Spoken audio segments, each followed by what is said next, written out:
The last lunar eclipse of the year will take place next week. And, according to one astronomy educator who lives just outside of Ottawa, it'll be the last one for some time. Gary Boyle says the eclipse, with the moon passing through Earth's shadow, will take place during the pre-dawn hours of Tuesday, November 8th, with Eastern, Atlantic and Newfoundland time zones seeing most of the event until moonset. On November 8th, stargazers will have the opportunity to view a total lunar eclipse for the second time in 2022. At least a portion of the phenomenon will be visible throughout Eastern Asia, Australia, the Pacific, and North America. The most recent total lunar eclipse took place in May. Total lunar eclipses occur approximately once every 1.5 years on average, according to Alphonse Sterling, an astrophysicist from NASA's Marshall Space Flight Center in Huntsville, Alabama. While the moon has been providing generous eclipse viewing opportunities this year, viewers should take advantage of November's eclipse because the next total lunar eclipse will not occur until 2025. A total lunar eclipse occurs when Earth casts a complete shadow, called an umbra, over the moon.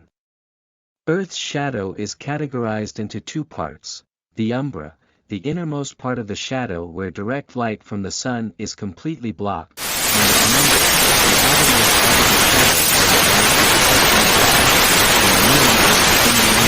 part of the shadow, lunar eclipses are sometimes called blood moons because of this phenomena. The full moon in November is known as Beaver moon, also called or the small moon, making it a Beaver blood moon.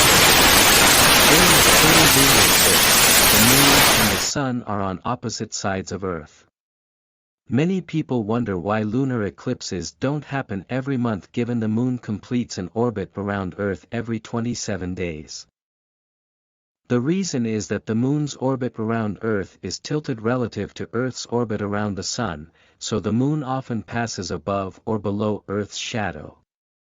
Lunar eclipses are only possible when the orbits align so that the moon is directly behind Earth relative to the sun. For North America, the action will start in the early hours of the morning on November 8th.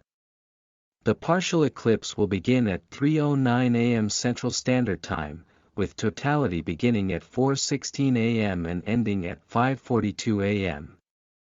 Then, the partial phase will resume, lasting until 6:49 a.m. Those in the eastern part of the United States will miss most or all of the last partial phase because the moon will set during totality or shortly after totality ends. Another feature of a total lunar eclipse is the moon's red hue during totality. The red color occurs because of the refraction, filtering, and scattering of light by Earth's atmosphere. The scattering is a phenomenon called Rayleigh scattering, named after the 19th century British physicist Lord Rayleigh. Rayleigh scattering is also the reason for red sunrises and sunsets. Light from the sun collides into the gases of Earth's atmosphere, and because of its shorter wavelength, blue light is filtered out, but red light is not easily scattered because of its longer wavelength. Some of that red light is refracted, or bent, as it passes through Earth's atmosphere and ends up shining on the moon with a ghostly red light. The degree of redness of a fully eclipsed moon can be influenced by atmospheric conditions resulting from volcanic eruptions, fires, and dust storms. But what does Earth look like from the moon's perspective during a lunar eclipse? According to Mitzi Adams, astrophysicist at Marshall, astronauts on the moon during a total lunar eclipse would see a red ring around a silhouetted Earth.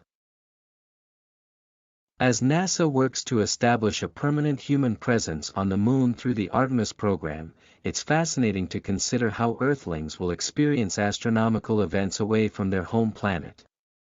No special eye protection is needed for viewing a lunar eclipse, unlike solar eclipses, which occur during the daytime. While the lunar eclipse can be observed with the unaided eye, a pair of binoculars or a telescope can enhance the view. Sterling says a fun activity for those who stargaze with family or friends is to discuss who notices the reddish hue of totality first and how it progresses throughout the eclipse. Gain more understanding of lunar eclipses, learn about NASA's observations of eclipses, and inspire young stargazers with activities and information. Earth's atmosphere filters the sunlight as it passes through, scattering away certain wavelengths. Blue light gets scattered away across the sky, that's why the sky is blue, but red light tends to just pass straight through. That leftover sunlight falls on the moon in an eclipse, turning it slightly red. How red the moon will get depends on local atmospheric conditions, if there's enough pollution. Volcanic dust or cloud cover, the moon can appear quite red. Happy sky watching.